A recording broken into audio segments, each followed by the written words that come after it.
Vuk i 7 kozlića. Bila je jednom jedna majka koza i imala je 7 malih kozlića.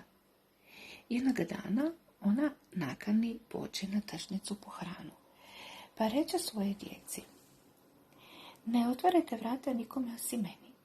Zločesti vuk može vas navesti da ga pustite u kuću, a tada će vas sigurno pojesti.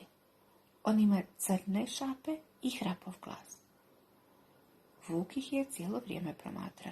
Čim je majka koza otišla, zakuca netko na kućna vrata. Tko to kuca? Upita 7 kozlića. I ja sam vaša majka, reče vuk sa svojim hrapavim glasom. Otvorite vrata i pustite me u kuću.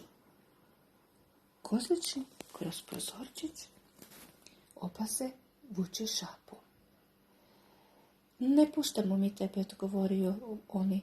Ti imaš velike crne šape i hrapav glas. Ti si zločesti vuk. Vuk se strašno razljuti, ali se udalji da o svemu razmisli. Dosjeti se tada pa proguta jedno jaje, ne bi li mu glasa učinio umiljati, a šape posipa sa prašnom da budu bijele. Pohita zatim natrag do kozje kućice pa pokuca na vrata. Ovoga puta kozlići ga pusta unutra. Jednog po jednog vuk ih dograbi i sve ih proguta. Potom, onako sit, padne u san. Majka koza uskoro se vrati kući i gorko zaplače kad naiđe usnula vuka s trbuhom puni njezinih malih kozlića. Ali tada opazi ona kako se vuk u trbuhu nešto miče i komeša. Pohita u kuću pa dohvati posudicu za papar. Istresa oblak papra ravno vuku nos i 7 puta vuk silovito kihne.